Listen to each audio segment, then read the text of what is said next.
Welcome to this video on the third noble truth, the truth of cessation. And this refers to the truth of the cessation of all dukkha, all suffering or unsatisfactoriness whatsoever. It could also be called the truth of awakening. And to give you one example of the truth of cessation, I will tell you about the time that I experienced the cessation of a large number of imaginary snakes. So after I graduated from college, I went to Thailand for about 4.5 months to study and practice Theravadan Buddhism there in the Thai forest tradition. And the thing about Thailand is it has a lot of snakes, and many of them are very poisonous. And in fact, one time when I was doing a Vipassana retreat in southern Thailand, everybody kind of went over to one side of our eating area to look at something that was happening there. It turns out there was a cobra eating a frog. So that was scary. So anyway, there was like snakes everywhere, at least in my mind. And for instance, one time I was riding a little scooter along a road, kind of in the middle of nowhere, and one like segment of a palm leaf was on the ground. I was riding toward it and then it slithered away because it was a snake. So anyway, I just started seeing snakes everywhere.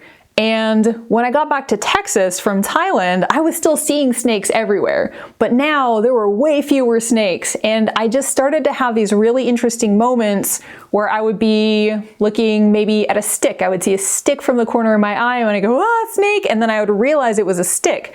And there was just like a split second where I was actually, in my mind, I was looking at a snake and then the snake became a stick. So the cessation in that experience was the cessation of my misunderstanding a stick and thinking it was a snake.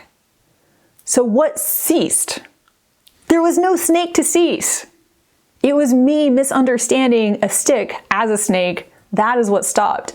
And I think that's a really important point if we're going to understand the third noble truth. We don't stop. It's not that there is a real self that stops or that we somehow like destroy the ego or overcome it or something like that. We just stop imagining snakes where there are no snakes.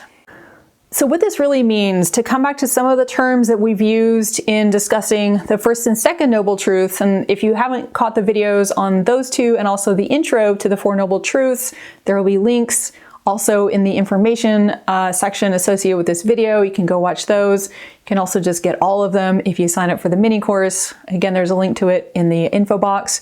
But basically, what we're talking about with the truth of cessation is that when we no longer mistake reality for being something slightly different, when we no longer mistake this sort of like non-dual, non-conceptual flow of reality as it really is for like a small, limited, narrow self, we're no longer seeing snakes where there are no snakes. So what does that mean? That means it's an end of ignorance because we've woken up to the way things really are.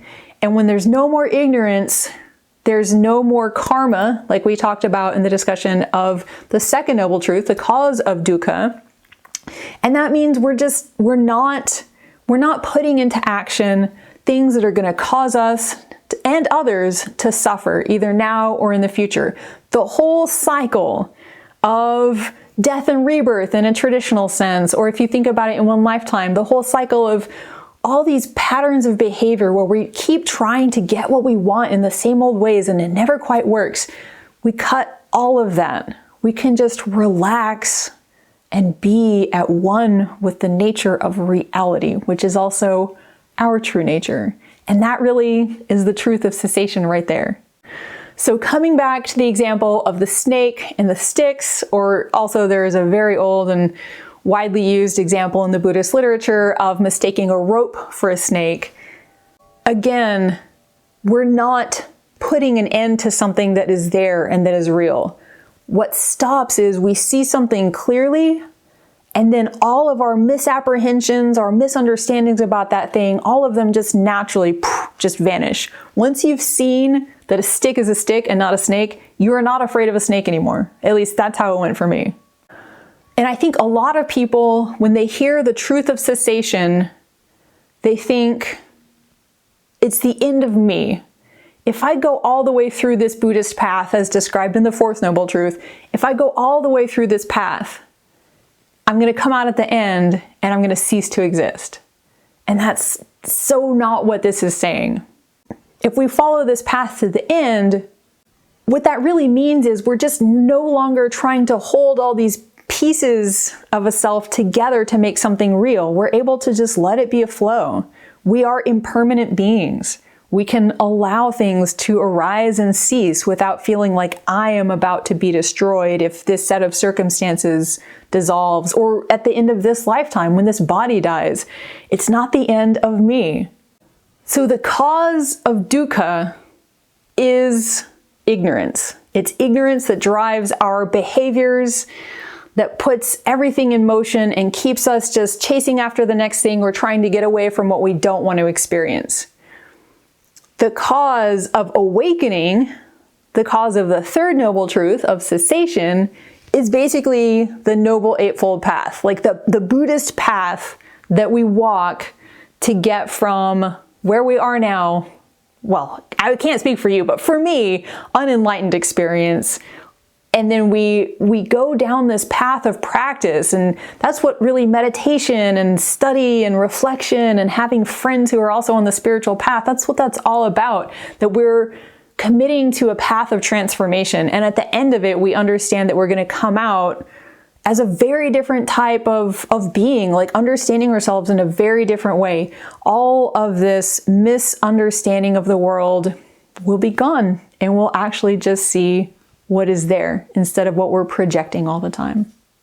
And a really important reason that it's even possible to wake up out of delusion, out of ignorance, is that this whole time there has been a level of ourselves, or a layer of our mind, if you want to put it that way, that is already clear, that is already knowing, that is already compassionate.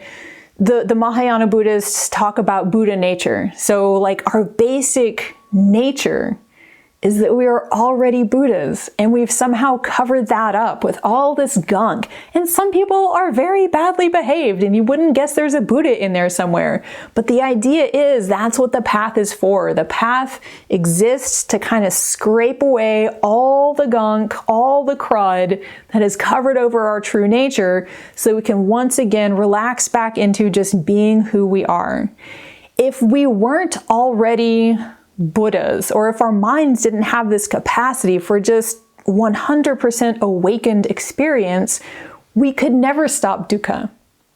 The reason that dukkha can stop is that it was never really part of our true nature. So if you think about the sort of, I would say, misinterpretation of the first noble truth, which is life is suffering, that is not how Buddhists see it at all. Life can be 100% awakened, but life is suffering fits neatly on a bumper sticker, and life is ultimately a non-conceptual, non-dual experience that goes beyond words, and it's bliss that you cannot even describe, that does not fit on a bumper sticker. So I guess it never caught on. But that is the truth that Buddhism is expressing with the truth of cessation. And I want to take a moment to pause and reflect on the fact that really what is being described here is a form of existence, a way of knowing or experiencing ourselves in the world that is beyond words, it's beyond concepts, it's beyond thoughts. And first of all, that means it's a pretty different objective. It's a different goal for our path and our practice than what you might find in like a secular mindfulness tradition. We're not just trying to have a happier life, although that's a great goal. And, definitely in my case, I can say that following the Buddhist path has made me happier, has enhanced my life in so many ways. But that's not the only goal. Like, the idea of Buddhist enlightenment really is a type of being that we cannot imagine with our ordinary minds. We get glimpses sometimes of our true nature, and I think it's really helpful to recognize those and allow ourselves to be informed by the experience of ourselves when we're in really deep meditation and we just feel like there are no boundaries between us and the rest of the world, or we have an experience of profound, like boundless compassion for every living being. I think those experiences point towards something that's really true. And it's something beyond just this lifetime, this body, my immediate concerns. It's really an opening out into the sacred nature of reality. And the second thing I wanted to mention in the context of the truth of cessation and even the way it's phrased, the cessation, is that the Buddhist tradition often describes the ultimate, whether it's emptiness or the characteristics of phenomena or Buddha nature even, it will describe those things in negative terms. Like the truth of cessation, it's the end of all suffering. You could also say it's the beginning of like indescribable, everlasting, unchanging bliss. But instead of saying that, they say it's the cessation of suffering. And I think there's a really good reason for that, actually. We're very smart creatures, humans, and we have great linguistic capabilities. So it really helps us communicate and it helps us even have the idea of a state beyond conceptuality, beyond language. But if we start describing that state too much, we are likely to get stuck onto our ideas of what it is like. And when that happens, we're no longer oriented towards something that we acknowledge we don't know. Like when I say non-conceptual, to me, it reminds me, I do not know and I cannot comprehend what that state is. I might experience little tastes of it sometimes in meditation. But if I think I'm there and there's a me there to observe it, that's not what the tradition is talking about. So the reason that often the ultimate or nirvana or Buddhahood or whatever is described in these negative terms is because it is beyond. But the fourth noble truth is the pathway by which we can transform ourselves so that we can begin not to describe the ultimate with words, but to experience it in our meditation, in our daily life, and to have not just someone else's account of it, but really our own compass that guides us in the right direction toward a genuine state of waking up out of all suffering, waking up out of all ignorance, rather than just taking someone else's word for it. And that, as you might have guessed, is the fourth noble truth, and I hope you will join me for that video as well.